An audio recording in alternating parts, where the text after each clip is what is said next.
ओम नमः शिवाय।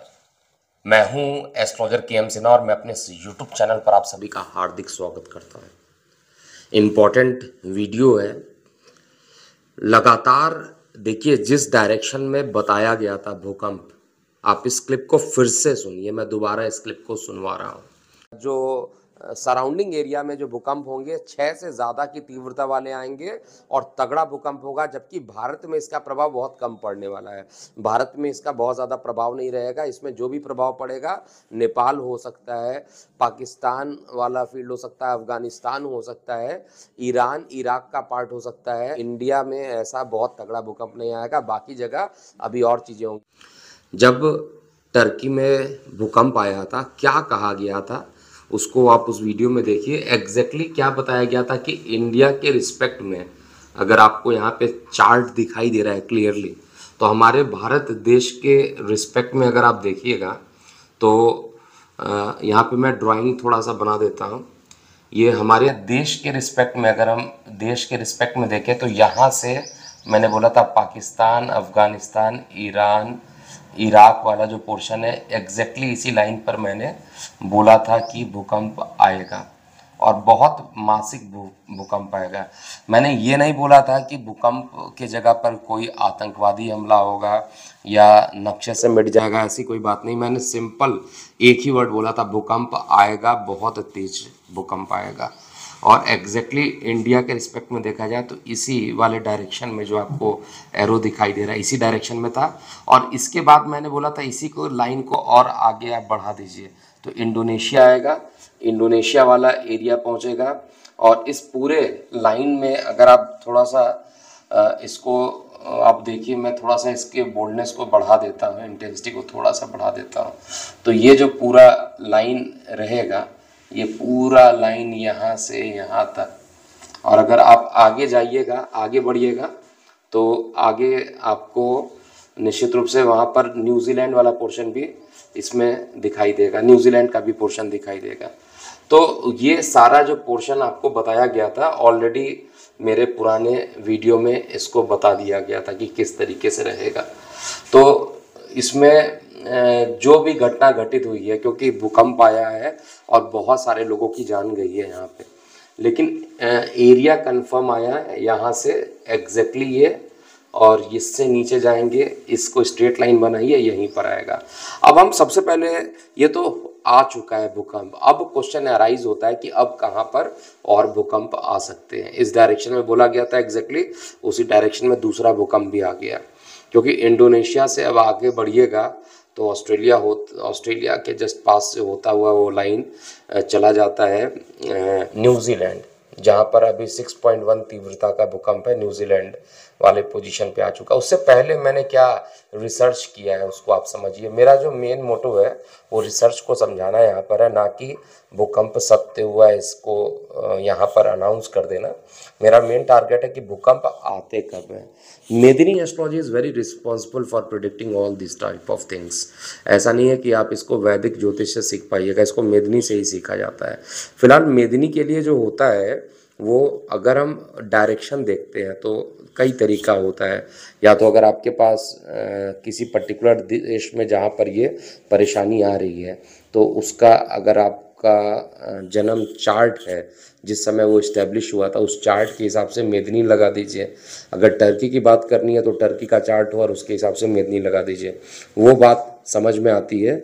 लेकिन अभी नेक्स्ट भूकंप कब आएगा उससे पहले विश्व की जो 5 बड़ी भूकंप आ चुकी है, 9.5 तीव्रता वाली और 9.2 इंटेंसिटी वाली, ये कब आई थी और क्या क्या कॉम्बिनेशन बनाया। मैं बहुत ज़्यादा डेप्थ में नहीं जा रहा हूँ उस चीज़ों को, चार्ट को समझाने के लिए, लेकिन थोड़ा सा मैं यहाँ पर आप लोगों से बताऊँगा कि इस वीडियो को पूरा आराम से समझिएगा। और जो कि एस्ट्रोलॉजी को लोग समझना चाहते हैं, क्योंकि एस्ट्रोलॉजी से इसको कैलकुलेट किया जा सकता है, इट इज़ वेरी पॉसिबल कि आप यहाँ से कैलकुलेट कर सकें।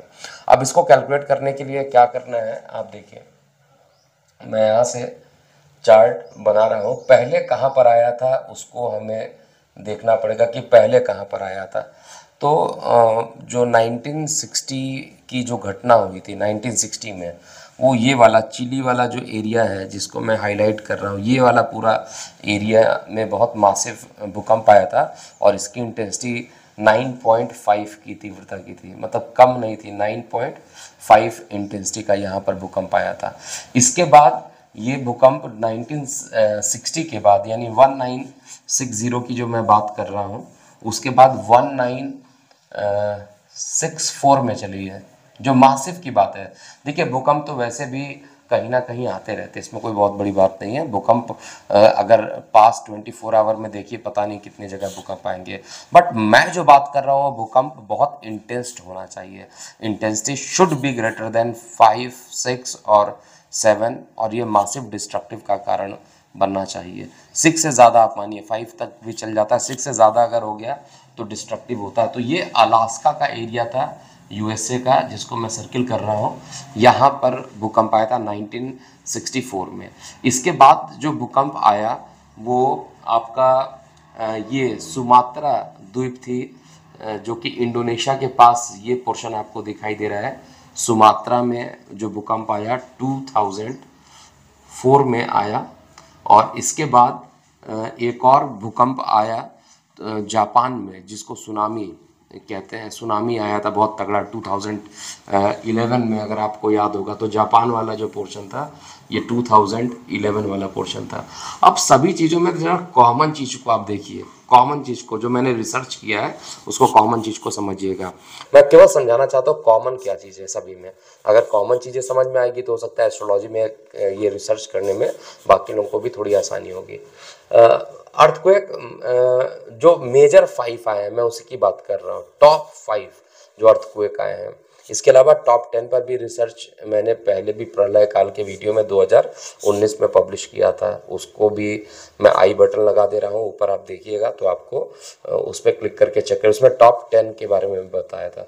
ये एरिया को अगर आप चेक करते हैं, मैं कलर चेंज कर दे रहा हूँ, देखिए ये समुद्र के पास वाला एरिया है, ये भी समुद्र से सटा हुआ एरिया है, ये भी एरिया समुद्र के पास का एरिया है, ये भी समुद्र के पास का एरिया है। तो ये जितने भी एरिया है और जितने भी जगह ये भूकंप आए हैं बेसिकली ये समुद्र के पास वाले एरिया, जो कि हाईली इंटेंस वाले जो भूकंप आए वो समुद्र के पास वाला एरिया है। अब समुद्र के पास वाले एरिया में भूकंप आने की टेंडेंसी वैसे भी बहुत ज़्यादा रहती है, टेक्टोनिक प्लेट्स जो होती है वहाँ पे बहुत जल्दी खिसकने का डर रहता है, इसीलिए जब भी आया आप देखिए एकदम बाउंड्री लाइन पर आया, कोई ना कोई वहाँ पर गल्फ है या कोई ना कोई वहाँ पर ये ओशन है, जिसके कारण वहाँ पर भूकंप हमेशा आते रहते हैं और ये बड़ी सेंसिटिव जोन होता है। अब हम बात करते हैं कि कंडीशन क्या थी।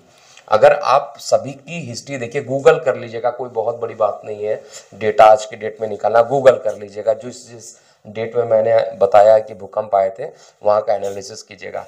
हर एनालिसिस में आपको दिखाई देगा कि केवल 3 चीज़ें आपको हर एनालिसिस में दिखाई देंगी। पहली चीज़ दिखाई देगी कि जो जुपिटर है वो या तो सैटर्न के साथ बैठा हुआ है, या तो जुपिटर जो है सैटर्न के साथ बैठता है। तो जितने भी अर्थक्वेक आए हैं उसमें या तो जुपिटर सैटर्न के साथ बैठा हुआ है, नंबर 1। जितने भी बहुत तगड़े भूकंप आए हैं उसमें जुपिटर सैटर्न का कॉम्बिनेशन हुआ है, और जो केतु है उस पर सैटर्न की दृष्टि भी पड़ी है। जितने भी मासिव अर्थक्वेक आए आप चेक कर लीजिएगा।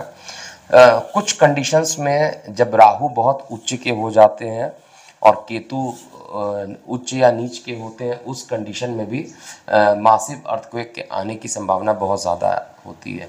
तो ये तो रिसर्च का पार्ट था। अब हम ये समझते हैं कि क्या अब यानी आने वाले समय में क्या इंडिया में पोजीशन बनेगी, क्योंकि हम लोग इंडिपेंडेंट हुआ था। तो जब हमारा देश जब इंडिपेंडेंट हुआ था 1947 में 15 अगस्त, और रात में 12 बजे का ही आपको चार्ट देखना पड़ेगा, तो उस चार्ट में वृषभ लगन की कुंडली बनती है। अभी क्या है, सबसे इम्पॉर्टेंट बात जो मैं आपको बताना चाहता हूँ कि जो इस समय की कंडीशन बनी है हमारे अर्थ में इंडिया के सापेक्ष में देखा जाए, मैं थोड़ा सा इस चार्ट को थोड़ा सा बड़ा कर देता हूँ। ये हमारा इंडिया देश है। अब यहाँ पर क्या कंडीशन बनती है, गोचर में जो ट्रांजिट चल रहा है उस ट्रांजिट में बेसिकली क्या हो रहा है, देखिए ट्रांजिट में अभी भी सैटर्न और जुपिटर का जो कॉम्बिनेशन है वो अभी बना नहीं है पूरे तरीके से। जब शनि अस्त थे तब अभी 6 फैब को टर्की में भूकंप आया। 6 फैब को टर्की में भूकंप आया, उस समय सैटर्न जो थे वो कंबस्ट वाले पोजीशन पे थे। सैटर्न कंबस्ट वाले पोजीशन पे थे और वो पोजीशन जो है काफ़ी खतरनाक था। और उस समय 3 दिन पहले ही भविष्यवाणी कर दिया गया था, 3 या 7 दिन पहले मैंने भविष्यवाणी किया था और उसमें बता दिया था कि एक मासिव अर्थक्वेक आएगा, और ये सब रिसर्च से ही पॉसिबल है। तो यहाँ पर सैटर्न कंबस था और अभी सैटर्न जो है एक्वेरियस में मूव कर चुके हैं एक्वेरियस में। जैसे ही जुपिटर, अब मेरी बात को समझिएगा, मैं सारांश वाली चीज़ यहाँ पे बता रहा हूँ। जैसे ही जुपिटर अभी वर्तमान में मीन राशि में है और जैसे ही ये मेष राशि में पहुंच जाएंगे वहां पर शनि की नीच दृष्टि होगी, फिर वही कॉम्बिनेशन बनने वाला है, फिर वही कॉम्बिनेशन बनने वाला है। अब डायरेक्शन कैसे निकालते हैं? डायरेक्शन निकालने का अलग मेथड होता है।